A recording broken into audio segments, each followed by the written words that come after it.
Mateo se sienta solo en el despacho de su inmensa propiedad de diseño moderno de mediados de siglo, ubicada en las colinas a las afueras de Austin, Texas. La casa está en absoluto silencio. Es el tipo de silencio pesado que solo se siente en estructuras masivas de vidrio y acero cuando están completamente vacías. A sus 71 años, Mateo es un hombre de rutinas precisas.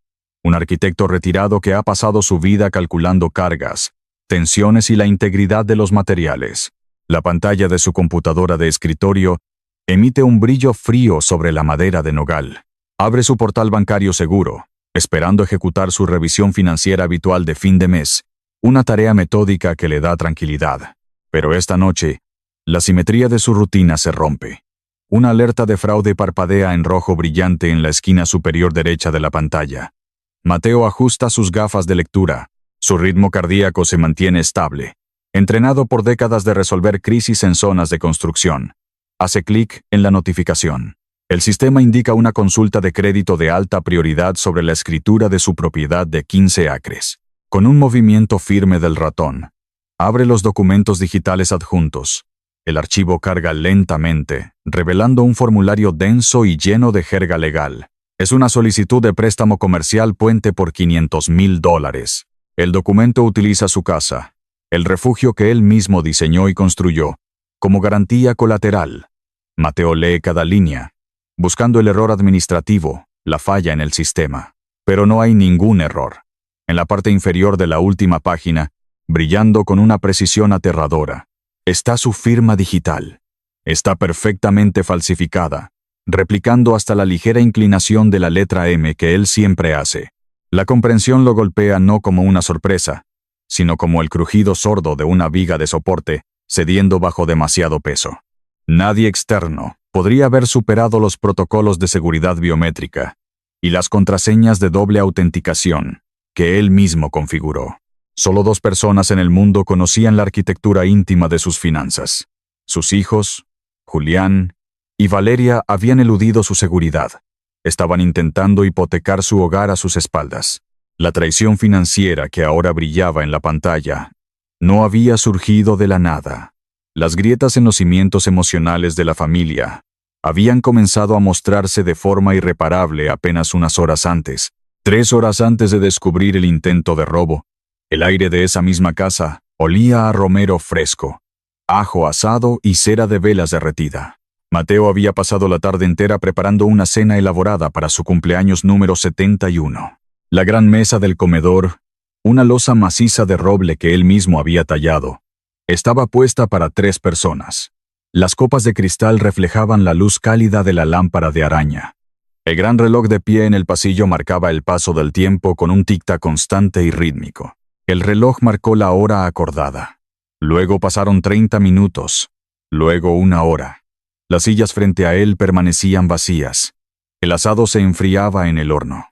Mateo, vestido con una camisa de lino impecable, miró su teléfono sobre la mesa. No había mensajes. No había llamadas. La ausencia pesaba en la habitación más que cualquier presencia. Decidió marcar el número de Julián. El tono de llamada sonó 5 veces antes de conectar. Inmediatamente, el ruido ensordecedor de un restaurante caro, el choque de cubiertos y las risas estridentes inundaron el auricular. Antes de que Mateo pudiera hablar, la voz de Julián sonó impaciente, arrastrando ligeramente las palabras por lo que sonaba como su tercera copa de vino. Julián se quejó de inmediato sobre lo ocupado que estaba, mencionando a unos clientes importantes de su firma de tecnología que no podía abandonar. Mateo intentó mantener la voz calmada, recordando el compromiso que habían hecho para la cena. De repente, la voz de Valeria interrumpió en la misma línea. Estaban juntos. Valeria, con ese tono afilado y condescendiente que había perfeccionado a lo largo de los años, no ofreció disculpas. Le dijo bruscamente a su padre que dejara de llamar, que ellos no eran sus niñeros, y que, a su edad, necesitaba descubrir cómo armar su propia vida sin depender de ellos para entretenerse. La llamada se cortó abruptamente. Un clic seco, seguido por el tono de desconexión. Mateo se quedó sentado en el comedor inmenso y resonante. No lloró. No hubo lágrimas, ni temblores. Como arquitecto, había pasado su vida evaluando estructuras. Sabía reconocer cuándo un edificio estaba salvable y cuando el daño estructural era tan profundo que la única opción lógica era la demolición controlada. El amor incondicional que había vertido en ellos había creado monstruos de pura arrogancia. Se levantó lentamente, apagó las velas una por una y caminó hacia su despacho para revisar las redes de seguridad financiera que secretamente les proporcionaba, una decisión que lo llevó directamente al descubrimiento del préstamo fraudulento. El eco de esa llamada telefónica aún flotaba en la memoria de Mateo mientras regresaba al presente, mirando fijamente la firma falsificada en el monitor.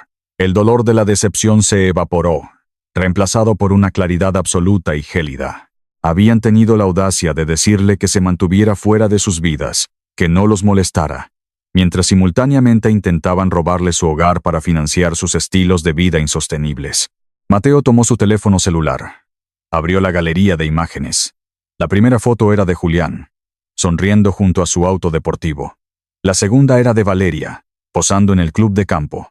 El peso emocional de lo que estaba a punto de hacer flotó por un segundo en el aire. Eran sus hijos, pero ya no eran las personas que él había criado. Eran parásitos estructurales que amenazaban con derribar todo lo que él y su difunta esposa habían construido. Con el pulgar firme, Mateo seleccionó el álbum completo de la familia y presionó eliminar. Las caras sonrientes desaparecieron de la pantalla para siempre. La finalidad del acto fue liberadora. El padre indulgente acababa de morir. El arquitecto había tomado el control. Se volvió hacia la computadora y comenzó a trabajar con una velocidad metódica y despiadada. Descargó los documentos falsificados del préstamo comercial y los guardó en una carpeta segura. Luego, inició un rastreo de las direcciones de protocolo de Internet desde donde se había originado la solicitud, confirmando que provenía de la oficina corporativa de Julián. Finalmente, abrió los historiales bancarios de la última década. Exportó cada estado de cuenta que probaba las transferencias automáticas secretas que él realizaba cada mes. $12,000 mensuales. 6,000 para cubrir la nómina de la empresa fallida de Julián. Y 6,000 para mantener el estatus social de Valeria. Compiló todo en una carpeta cifrada hermética. Las pruebas eran irrefutables. Era un caso de fraude electrónico a nivel federal. Mateo levantó el teléfono de su escritorio, desplazó sus contactos hasta la letra I y llamó a su abogado de confianza, Ignacio. El teléfono sonó 2 veces antes de que el abogado respondiera. La voz de Mateo era piedra pura cuando habló. Le dijo a Ignacio que necesitaba cortar el peso muerto de su vida de inmediato y que necesitaba comprar un portón de seguridad impenetrable. A la mañana siguiente, el sol apenas comenzaba a calentar el asfalto cuando Mateo condujo su camioneta hacia el centro de Austin. El horizonte de la ciudad se alzaba frente a él. Una mezcla imponente de acero, cristal y concreto. Como arquitecto, siempre había admirado las estructuras diseñadas para soportar presiones extremas. Pero hoy, su mente estaba enfocada exclusivamente en la demolición controlada de su propia familia. Estacionó en el garaje subterráneo del rascacielos donde operaba el bufete de Ignacio, su abogado corporativo y amigo desde hacía más de 3 décadas. Subió en el ascensor hasta el piso 40, un espacio de techos altos y ventanales inmensos que dominaban la ciudad. Mateo entró directamente a la oficina principal y, sin decir una palabra, colocó la carpeta con los documentos impresos y una unidad de memoria cifrada sobre la pesada mesa de caoba. Ignacio, un hombre astuto de traje impecable, se ajustó las gafas y comenzó a revisar los papeles. El silencio en la habitación era denso, interrumpido solo por el roce de las páginas. Ignacio analizó la solicitud del préstamo comercial Puente por $500,000, examinó las firmas digitales falsificadas y revisó el rastreo de las direcciones de protocolo de Internet que apuntaban directamente a la oficina de Julián. El abogado levantó la vista, con el rostro endurecido por la incredulidad y la ira profesional. Le dijo a Mateo que esto no era una simple disputa familiar, sino fraude electrónico a nivel federal. Ignacio ofreció levantar el teléfono en ese mismo instante, contactar al fiscal del distrito y tener a Julián y a Valeria arrestados antes del mediodía. Era la solución legal más rápida y letal. Pero Mateo negó con la cabeza, su expresión completamente vacía de emoción. Explicó que enviarlos a prisión solo les daría una excusa para culparlo a él por sus fracasos. Los convertiría en víctimas en sus propias mentes, dándoles una narrativa de martirio. Mateo no quería venganza judicial, quería justicia estructural. Quería darles exactamente lo que le habían exigido por teléfono la noche anterior. Independencia total. Ordenó a Ignacio que cortara cada pilar financiero que lo sostenía. Ignacio asintió y comenzó a redactar la estrategia legal de inmediato. Inició los bloqueos de emergencia en todas las cuentas conjuntas a las que los hijos tenían acceso. Luego, canceló permanentemente las transferencias automáticas secretas de $12,000 mensuales. Mientras el abogado tecleaba las órdenes de cese, Mateo se acercó al ventanal. Sin darse la vuelta, le reveló a Ignacio un activo oculto que cambiaría por completo el campo de batalla. Le habló de los 50 acres de tierra que rodeaban su propiedad. Durante 20 años, Mateo había mantenido en secreto que poseía los derechos de zonificación comercial de esos terrenos, convirtiéndolos en una mina de oro inmobiliaria de la que sus hijos no sabían absolutamente nada. Esa tierra sería la base de su nuevo legado, y el arma final si los niños intentaban atacarlo legalmente. Con la estrategia definida, Ignacio tomó el teléfono de su escritorio y marcó el número directo de la división de fraudes del banco. Habló con una autoridad fría y cortante, citando los estatutos legales correspondientes y proporcionando los códigos de acceso de la unidad cifrada de Mateo. En cuestión de minutos, utilizando las pruebas digitales irrefutables, Ignacio asesinó la solicitud del préstamo puente de $500,000. El capital fue bloqueado. La solicitud fue marcada como actividad criminal en el sistema interno del banco, y la amenaza sobre la casa de Mateo quedó neutralizada al instante. Ignacio colgó el auricular y soltó un largo suspiro. Miró a su viejo amigo y le lanzó una advertencia severa. Le explicó que, cuando el dinero dejara de fluir, la ilusión de éxito de sus hijos se desmoronaría, y cuando eso ocurriera, no reaccionarían con arrepentimiento, sino con una furia absoluta y destructiva. Vendrían por él con todo lo que tuvieran. Mateo aceptó el riesgo sin parpadear. Se sentó frente al escritorio y le explicó a Ignacio el ritmo exacto de las vidas artificiales de sus hijos. Hoy era miércoles.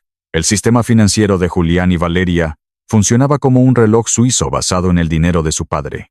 Mateo detalló que el viernes por la mañana, a las 9 en punto, el sistema automatizado de la empresa de tecnología de Julián intentaría procesar la nómina de sus empleados. Sin la inyección secreta de capital de Mateo, esos cheques rebotarían violentamente. Ese mismo viernes, las cuotas del exclusivo club de campo de Valeria y los pagos de arrendamiento de sus vehículos de lujo intentarían cobrarse de las cuentas conjuntas, las cuales ahora estaban congeladas. El viernes sería el día de la detonación. Al observar a un padre desmantelar el imperio de sus hijos con tanta precisión, surge una pregunta inevitable. ¿Encontrarías la fuerza para cortar financieramente a tus propios hijos después de descubrir una traición de esta magnitud? ¿O el peso de la culpa parental te detendría de tomar una medida tan drástica? El grifo financiero estaba cerrado para siempre. No había vuelta atrás. Mateo se levantó, tomó la pila de recibos de confirmación bancaria que Ignacio le entregó y salió del rascacielos. Mientras conducía de regreso a su finca en las afueras de la ciudad, la advertencia de Ignacio resonaba en su mente. Vendrían por él.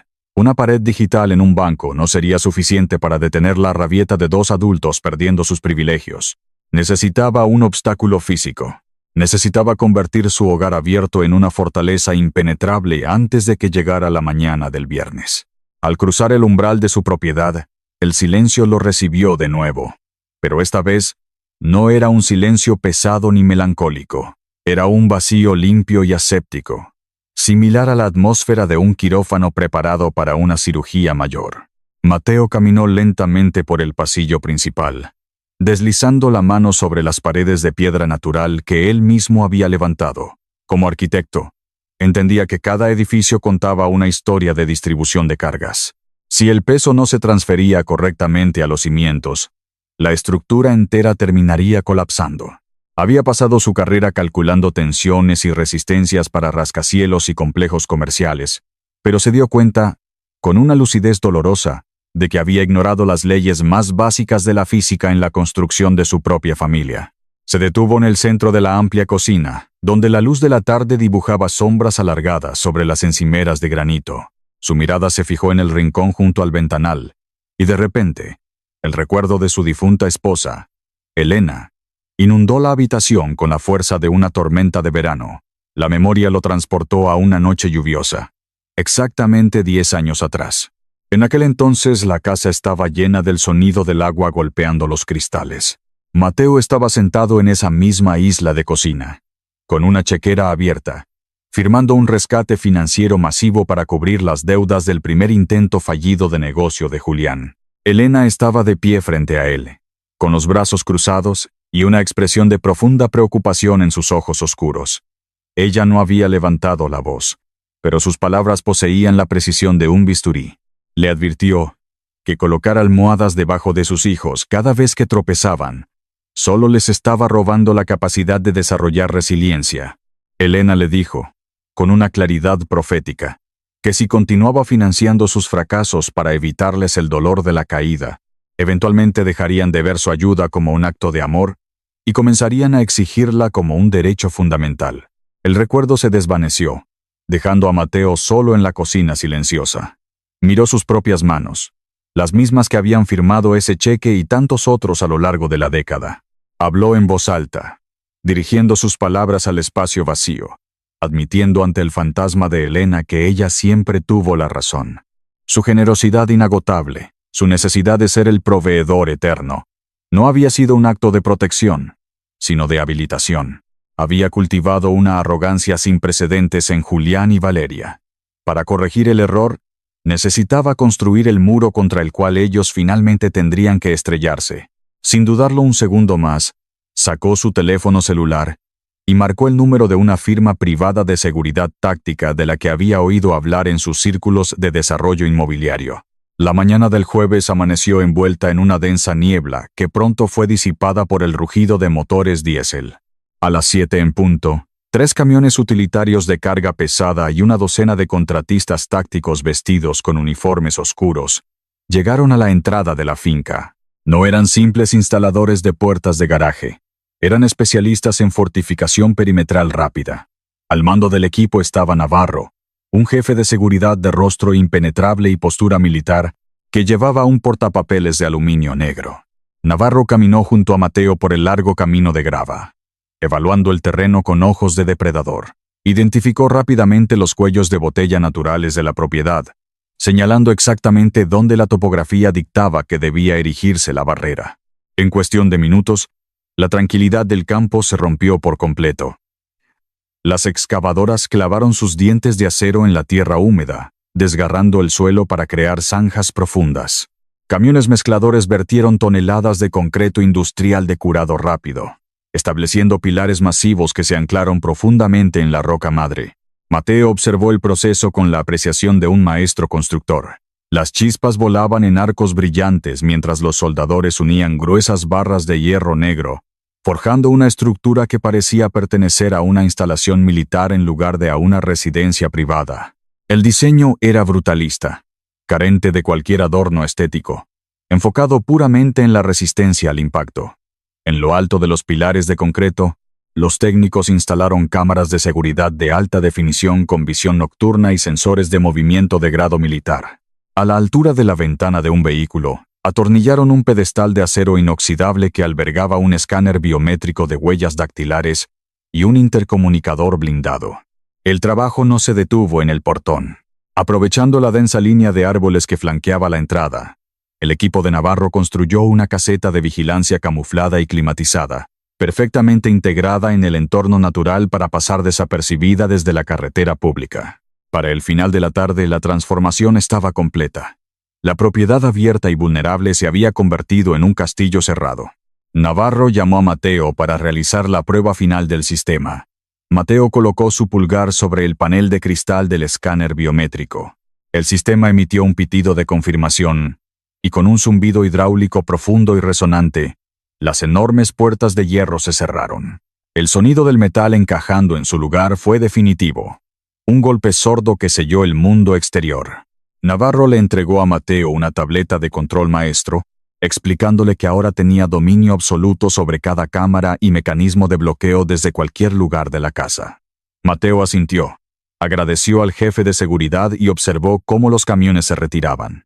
Caminó de regreso a la casa, cerró la puerta principal con llave Apagó las luces y se fue a dormir. La trampa estaba armada. El muro estaba levantado. Y ahora solo quedaba esperar la detonación de la mañana del viernes. La mañana del viernes llegó con una calma engañosa. A las 6 en punto, el sol apenas delineaba los bordes de las colinas de Austin. Dentro de la casa fortificada, Mateo se movía con la precisión pausada de un hombre que no tiene prisa ni miedo. Preparó su café de tueste oscuro, disfrutando del aroma profundo que llenaba la cocina. El silencio de la casa ya no era un recordatorio de su soledad, sino un testimonio de su control. La estructura que lo rodeaba era sólida, inquebrantable. Sirvió el café en una taza de cerámica gruesa y se sentó en el taburete de la isla de granito, colocando su teléfono celular boca arriba sobre la superficie pulida. Sabía exactamente lo que estaba a punto de suceder. A las 9 en punto la tranquilidad se hizo añicos.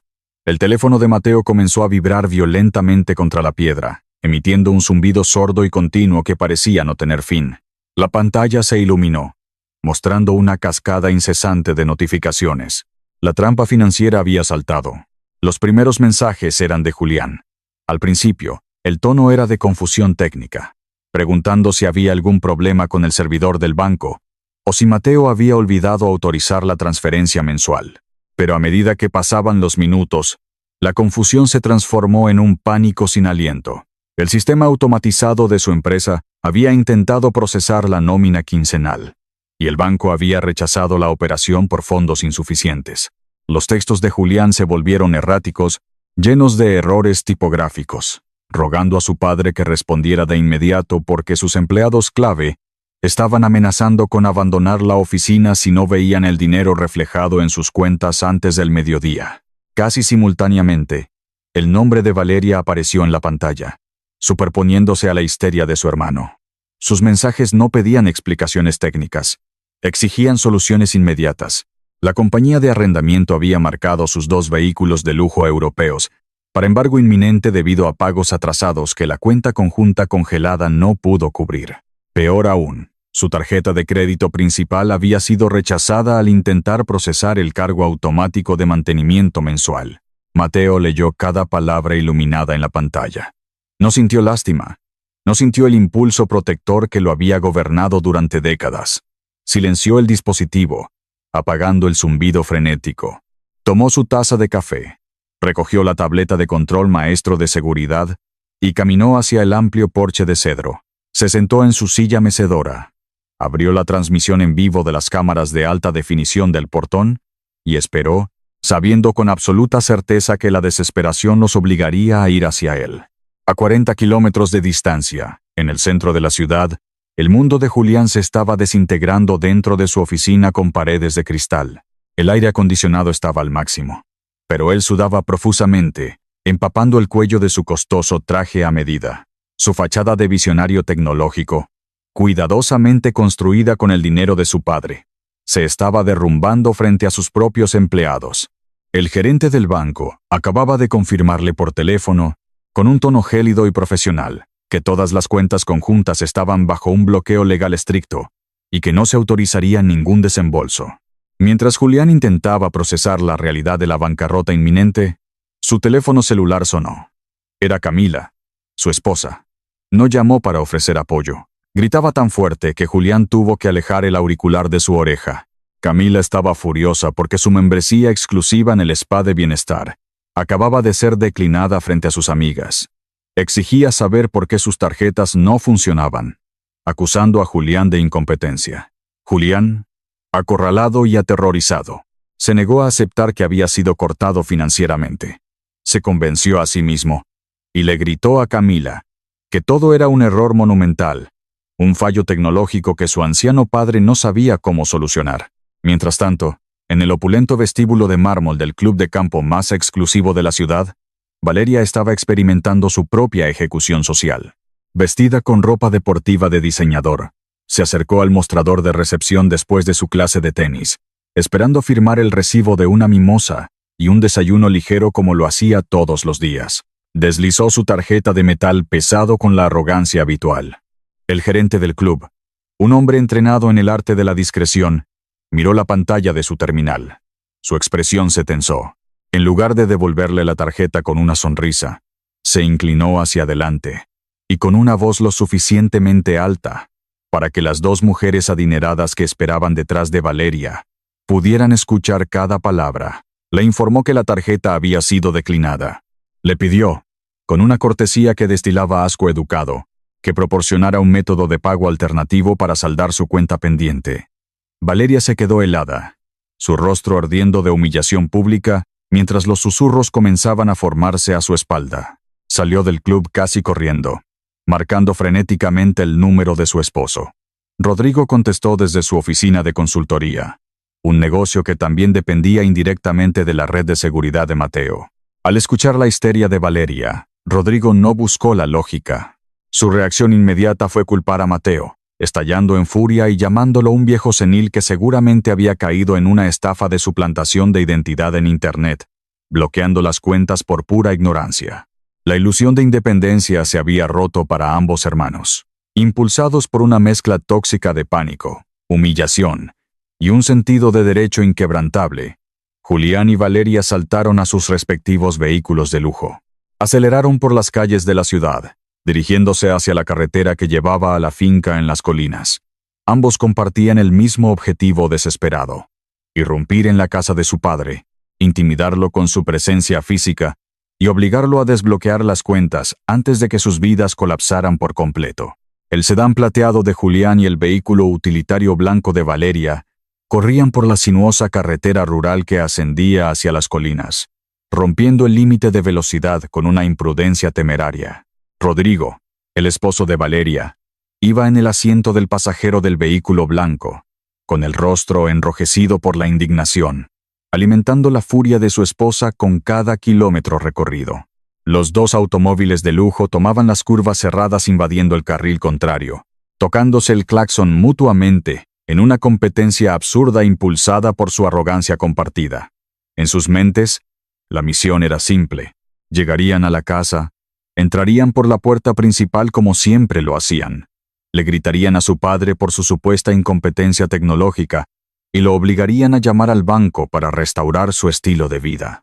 Coronaron la última colina a toda velocidad, esperando ver el largo y abierto camino de grava que conducía a la residencia. En su lugar, se encontraron con un muro de metal. Julián pisó el pedal del freno con toda la fuerza de su pierna. El sistema antibloqueo gritó en protesta. Los neumáticos quemaron el asfalto dejando gruesas marcas negras, y el sedán patinó violentamente en medio de una nube de polvo espeso. El vehículo se detuvo con una sacudida brusca, a escasos centímetros de un enorme portón de hierro negro sólido. Valeria frenó bruscamente justo detrás de él, casi impactando el parachoques trasero de su hermano. El polvo se asentó lentamente, revelando la magnitud de la estructura. Los hijos se quedaron mirando con absoluto horror. Donde antes había un camino rural abierto y acogedor, ahora se erguía una fortaleza impenetrable. Los masivos pilares de concreto industrial, las gruesas barras de hierro soldadas y las cámaras de seguridad de alta definición que los apuntaban directamente desde lo alto, destruyeron instantáneamente su fantasía de una confrontación fácil. La realidad del bloqueo físico los golpeó con la misma fuerza que el bloqueo financiero. La incredulidad se transformó rápidamente en rabia irracional. Julián golpeó el volante y se apoyó sobre el claxon, emitiendo un sonido ensordecedor y continuo durante 10 largos segundos, que resonó por todo el valle. Detrás de él, la puerta del vehículo blanco se abrió de golpe. Rodrigo salió furioso, marchando a grandes zancadas hacia la barrera.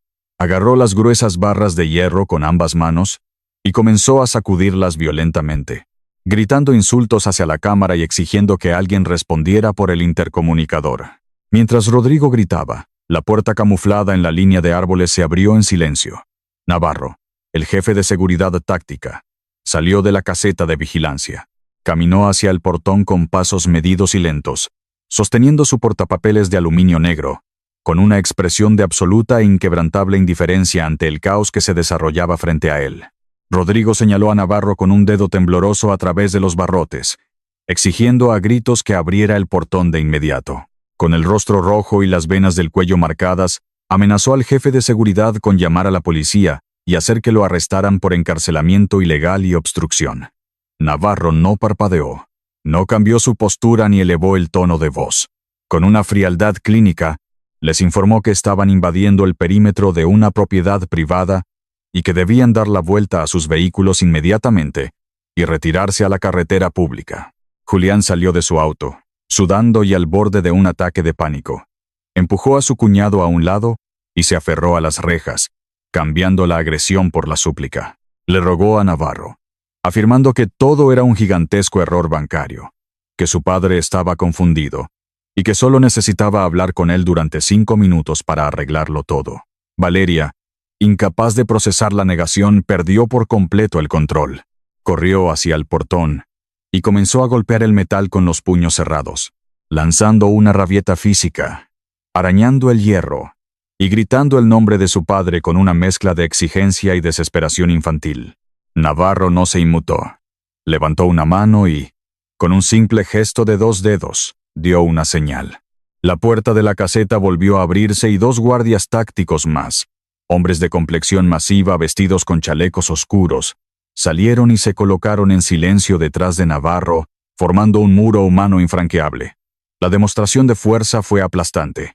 La autoridad percibida de los hijos se evaporó en el aire. Dentro del despacho de la casa, a una distancia segura, Mateo observaba cada detalle del colapso a través de la transmisión en vivo de su tableta. Vio la histeria, los gritos y la humillación. Presionó el botón del intercomunicador. Su voz, profunda, amplificada y desprovista de cualquier calidez paternal, retumbó a través de los altavoces de acero del portón. Ustedes me dijeron que me mantuviera al margen de sus vidas. Seguí su consejo. Adiós. El sonido del intercomunicador apagándose fue el golpe final. Navarro miró a Julián y a Rodrigo, y con un tono que no admitía discusión, les ordenó poner sus autos en reversa. El camino de grava era demasiado estrecho para dar la vuelta. Bajo la mirada fija de los 3 guardias tácticos, Julián y Rodrigo se vieron obligados a retroceder. Fue una marcha lenta, agonizante y profundamente humillante. Tuvieron que conducir en reversa por todo el largo camino de entrada, metro a metro, tragándose su orgullo, hasta que finalmente las llantas traseras tocaron el asfalto de la carretera pública, siendo expulsados físicamente del mundo de su padre. Ahora que han quedado bloqueados en el exterior, despojados de su dinero y de su acceso, ¿crees que estos hijos finalmente se darán cuenta de sus errores? ¿O su arrogancia los empujará a hacer algo aún más desesperado? Los 2 automóviles de lujo se detuvieron bruscamente en el estacionamiento desierto de un centro comercial en las afueras del pueblo, levantando pequeñas nubes de polvo sobre el asfalto agrietado. Julián salió del sedán y comenzó a caminar de un lado a otro frenéticamente, pasándose las manos por el cabello, con la corbata deshecha. Su empresa estaba prácticamente muerta. Valeria, todavía en el asiento del conductor de su camioneta, sollozaba incontrolablemente con el maquillaje arruinado, viendo su estatus social reducido a cenizas. La puerta del pasajero del sedán de Julián se abrió. Camila, su esposa, salió con una expresión de frialdad calculadora. No había pánico en sus ojos, solo una furia afilada y estratégica. Se negó rotundamente a aceptar la bancarrota inminente. Caminó hacia su esposo, lo tomó del brazo para detener su marcha nerviosa y le dijo con voz cortante que un padre normal no contrata mercenarios tácticos para expulsar a su propia sangre. Declaró, con una convicción aterradora y carente de cualquier empatía, que Mateo había perdido la cabeza por completo. Rodrigo, apoyado contra el capó de la camioneta de Valeria, captó la idea de inmediato. Sus ojos se iluminaron al ver la salida legal. Sugirió que el dolor prolongado por la muerte de Elena finalmente había mutado en una paranoia severa y demencia senil avanzada. Camila asintió, añadiendo la pieza final del rompecabezas tóxico. Afirmó que Ignacio, el abogado, estaba manipulando a un anciano enfermo y vulnerable para drenar el patrimonio familiar y quedarse con la propiedad. La narrativa fabricada era perfecta. Los absolvía de cualquier culpa. Borraba el fraude que habían intentado cometer y los convertía instantáneamente en víctimas heroicas que intentaban salvar a su padre de un abogado depredador. Sin perder un segundo, Rodrigo sacó su teléfono celular y llamó a un abogado litigante extremadamente agresivo, famoso en la ciudad por orquestar tomas de control familiar hostiles.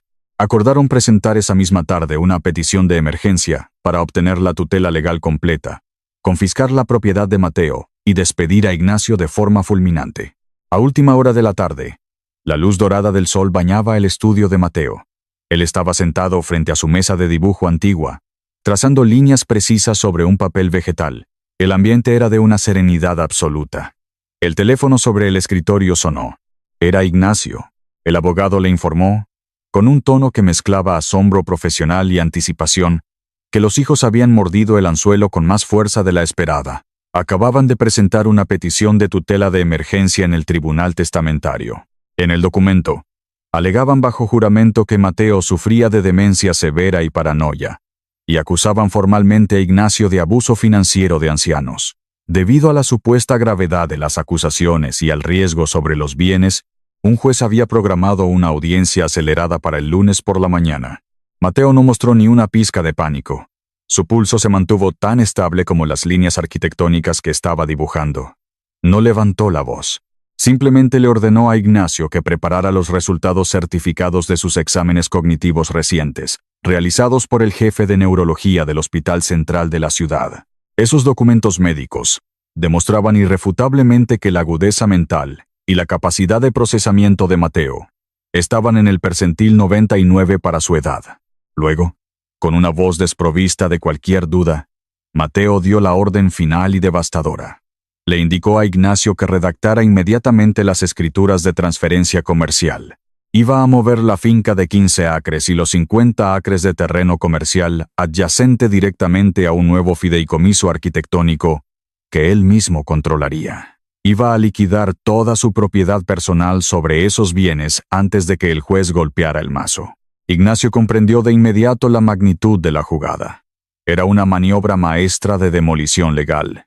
Asintió a través de la línea y prometió tener los documentos listos para la firma antes del lunes. Mateo colgó el teléfono, tomó su lápiz de grafito y volvió a su mesa. Mientras sus hijos conspiraban en un estacionamiento para robarle su pasado, él comenzó a dibujar los planos para los cimientos de su nuevo futuro. La mañana del lunes, el centro de la ciudad estaba envuelto en el bullicio habitual de la semana laboral, pero dentro de los gruesos muros de piedra del tribunal testamentario, el ambiente era solemne y silencioso. Los 4 hijos, Julián, Valeria, Camila y Rodrigo, entraron a la sala de audiencias proyectando una imagen meticulosamente calculada. Vestían trajes oscuros de diseñador, mostrando una riqueza de buen gusto, y llevaban expresiones de profunda y falsa tristeza. Se sentaron en el banco de los demandantes, susurrando emocionados entre ellos, convencidos de que para el mediodía tendrían el control legal absoluto y podrían desbloquear las cuentas bancarias. El juez, un hombre de rostro severo y cabello canoso, llamó al orden y comenzó a revisar la petición de emergencia. Julián fue el primero en subir al estrado, bajo juramento. Con una voz que fingía quebrarse por la emoción, pintó un cuadro trágico. Describió a un padre que alguna vez fue brillante, pero que ahora estaba consumido por delirios paranoicos repentinos, encerrándose detrás de muros de hierro y contratando mercenarios. Acusó directamente a Ignacio de aprovecharse de esta vulnerabilidad mental para aislar a Mateo de su amorosa familia. Justo cuando Julián terminaba su testimonio, las pesadas puertas de roble de la sala del tribunal se abrieron de par en par. Mateo entró. No era el fantasma encorvado y confundido que Julián acababa de describir. Caminaba con la postura recta y dominante de un maestro arquitecto inspeccionando una obra, vestido con un traje a medida impecable. A su lado, caminaba Ignacio, sosteniendo un maletín de cuero abultado. Las sonrisas de suficiencia en los rostros de Camila y Rodrigo se congelaron instantáneamente. En el estrado, Julián comenzó a sudar frío, aflojándose el nudo de la corbata. Mateo tomó asiento tranquilamente en la mesa de la defensa, cruzó las manos y fijó su mirada directamente en su hijo. Ignacio se puso de pie, abotonándose el saco, y se acercó al estrado para comenzar el contrainterrogatorio, listo para desmantelar la estructura de mentiras. Ignacio no atacó la supuesta demencia de inmediato. En cambio, apuntó a los cimientos financieros de la petición. Le preguntó a Julián, con un tono engañosamente suave, si las cuentas congeladas que tanto le preocupaban eran realmente conjuntas, o si estaban financiadas exclusivamente por transferencias secretas de $12,000 mensuales provenientes del capital personal de su padre. Julián tartamudeó, intentando evadir la pregunta. Ignacio no le dio tregua, y presentó ante el juez los registros bancarios que demostraban que la nómina de la empresa de Julián había rebotado el viernes anterior, exponiendo que el supuesto exitoso empresario estaba en realidad en la quiebra. Valeria fue llamada al estrado a continuación. Intentó usar la misma táctica, llorando lágrimas falsas y hablando del bienestar de su padre. Ignacio fue quirúrgico. Presentó los estados de cuenta de sus tarjetas de crédito, revelando una deuda de $90,000 y las órdenes de embargo de sus vehículos de lujo. Valeria, sintiéndose acorralada y humillada públicamente, dejó caer la máscara de hija preocupada. Le gritó a Ignacio, en medio de la sala, que ella tenía derecho a ese dinero, que era su herencia y que su padre se la estaba robando. El juez la miró con un asco evidente, ordenándole que se calmara. Con la credibilidad de los demandantes destruida, Ignacio abrió su maletín de cuero, sacó un documento sellado y se lo entregó al alguacil para que se lo pasara al juez. Eran los registros médicos certificados por el jefe de neurología del Hospital Central. Ignacio anunció, con una voz que resonó en cada rincón de la sala, que Mateo había obtenido una puntuación en el percentil 99, en procesamiento cognitivo y agudeza mental. Mateo estaba perfectamente cuerdo, lúcido y en pleno control de sus facultades. El juez leyó el archivo médico en silencio. Cuando levantó la vista, su rostro se había oscurecido por la furia. El umbral legal para la tutela no solo no se había cumplido, sino que había sido fabricado maliciosamente. El caso de los hijos estaba en ruinas, pero Ignacio aún no había terminado. Sacó una gruesa carpeta roja del maletín, preparándose para revelar la verdadera y oscura razón por la que los hijos habían presentado esa petición de emergencia. Ignacio colocó la carpeta roja frente al juez, con una voz cortante como el cristal. Declaró que los demandantes no solo habían cometido perjurio al mentir sobre la salud mental de su padre, sino que habían utilizado el tribunal para encubrir un fraude electrónico masivo. El abogado procedió a guiar al tribunal a través de cada pieza de evidencia. Mostró la solicitud del préstamo comercial Puente por $500,000, utilizando la casa de Mateo como garantía. Señaló las firmas digitales perfectamente falsificadas. Y finalmente, presentó el informe de rastreo que vinculaba las direcciones de protocolo de Internet de la transacción directamente a la oficina corporativa de Julián. Ignacio explicó la verdadera cronología de los eventos. Los hijos necesitaban la tutela de emergencia no para proteger a su padre, sino para forzar la aprobación del préstamo fraudulento antes de que las autoridades federales descubrieran la falsificación.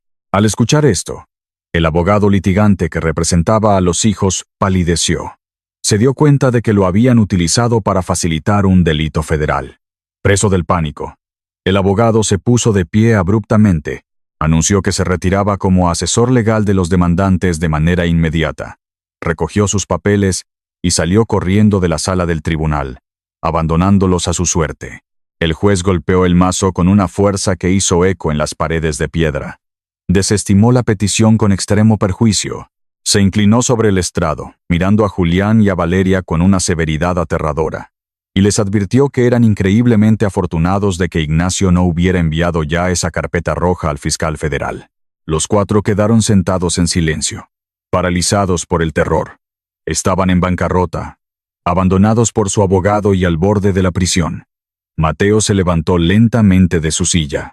Se abotonó el saco, miró a sus hijos temblorosos y les dijo, con una calma glacial, que el asunto aún no había concluido. Les ordenó que lo siguieran al pasillo. El aire acondicionado del pasillo de mármol del tribunal se sentía helado después de la tensión de la sala de audiencias. Julián y Valeria salieron tropezando, con los rostros pálidos y despojados de toda su arrogancia anterior. Julián se acercó a Mateo, con las manos temblorosas, rogándole que detuviera todo, prometiendo que asistiría a terapia y que arreglaría el desastre, si tan solo su padre le daba una oportunidad más para salvar la empresa. Valeria lloraba abiertamente, sin rastro de su antigua altivez, suplicando que al menos le restaurara su asignación mensual para no perder su casa. Pero la verdadera violencia no vino de Mateo, sino de los cónyuges. Camila y Rodrigo, al ver que el dinero y el estatus se habían esfumado, se volvieron contra Julián y Valeria con una crueldad despiadada. Camila le gritó a Julián que era un fracasado patético, acusándolo de haber arruinado su vida con su incompetencia. Rodrigo arrinconó a Valeria, culpándola por haberlo arrastrado a un fraude federal que podría costarle su propia licencia de consultoría. La alianza tóxica que habían formado en el estacionamiento se estaba desintegrando en tiempo real, devorándose a sí misma. Mateo levantó una mano, y el silencio cayó sobre el grupo al instante. Los miró a los cuatro, no con ira, sino con la fría evaluación de un inspector de estructuras. Les dijo que no lamentaban el robo, ni el perjurio, ni la traición. Solo lamentaban haber sido descubiertos. Afirmó que no los enviaría a una prisión federal, porque eso sería demasiado fácil. Prefería que vivieran todos los días en las ruinas de las decisiones que ellos mismos habían tomado. Ignacio dio un paso adelante y le entregó a Julián un documento legal grueso y sellado. Mateo les reveló la verdad final. Les explicó que durante 20 años había sido dueño de 50 acres de tierra comercial adyacente a la finca, un activo masivo del que nunca supieron nada. Y luego, con una voz firme, anunció que acababa de vender legalmente la finca de 15 acres y los 50 acres comerciales a un fideicomiso arquitectónico que él controlaba de forma exclusiva.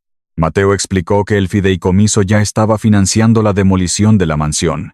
En su lugar, se construiría una academia de arquitectura para jóvenes de bajos recursos y un complejo de viviendas asequibles. La herencia por la que tanto habían peleado, el imperio que intentaron robar, había dejado de existir permanentemente. No quedaba nada para ellos. Mateo ajustó los puños de su saco. Les dijo que, finalmente, eran libres para vivir sus propias vidas, exactamente como se lo habían exigido por teléfono. Sin decir una palabra más, dio media vuelta y caminó por el largo pasillo de mármol junto a Ignacio, dejando a los cuatro en las escaleras de concreto del tribunal, destrozándose a gritos. Antes de que Mateo cruzara las puertas de salida, Camila y Rodrigo ya estaban llamando a sus propios abogados de divorcio, abandonando a sus cónyuges en la bancarrota absoluta. 6 meses después, el implacable calor del verano texano caía sobre la ciudad. Julián estaba sentado en un cubículo estrecho y mal ventilado, en un centro de llamadas en las afueras de Austin.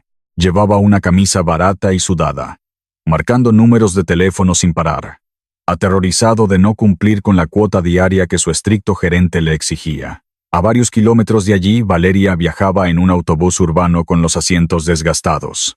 Se dirigía a su nuevo trabajo como recepcionista junior en una clínica dental, donde pasaba sus días sirviendo café a las mismas mujeres que solían ser sus amigas en el club de campo. Estaban sobreviviendo, pero la realidad de tener que ganarse cada centavo era brutal y agotadora. Lejos del ruido de la ciudad, Mateo caminaba por el cementerio, sosteniendo un ramo de lirios blancos.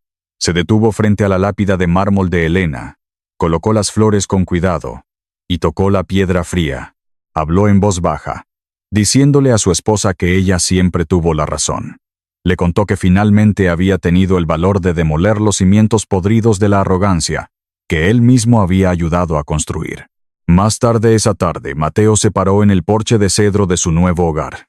Una casa pequeña, eficiente y bellamente diseñada, ubicada en el extremo de la propiedad original. La enorme mansión de mediados de siglo ya no estaba. En su lugar, el esqueleto de acero de la nueva Academia de Arquitectura se alzaba hacia el cielo, fuerte y lleno de propósito. A su alrededor, 5 estudiantes jóvenes y trabajadores, provenientes de barrios desfavorecidos, revisaban planos bajo su supervisión. Mateo les enseñaba sobre la distribución de cargas, explicándoles cómo una estructura solo puede mantenerse en pie si sus cimientos son honestos. Por primera vez en décadas, sintió un orgullo genuino. Estaba invirtiendo su tiempo y sus recursos en personas que querían aprender a sostenerse por sí mismas, no en aquellos que exigían ser cargados. El sol comenzó a ponerse, tiñendo el cielo de tonos anaranjados y púrpuras. Los estudiantes se despidieron con respeto y se marcharon. Mateo se quedó solo en el porche. Tomó un sorbo de su café oscuro y escuchó. No había teléfonos sonando, ni exigencias, ni mentiras. Solo existía el silencio absoluto e inquebrantable de una vida verdaderamente en paz. Proteger a quienes amamos de las consecuencias de sus propios actos a menudo destruye su capacidad para prosperar. El verdadero empoderamiento requiere límites firmes. Si encontraste valor en esta historia sobre cómo recuperar tus límites y encontrar la paz, Por favor, deja un comentario compartiendo tus pensamientos y suscríbete al canal para más lecciones de vida poderosas.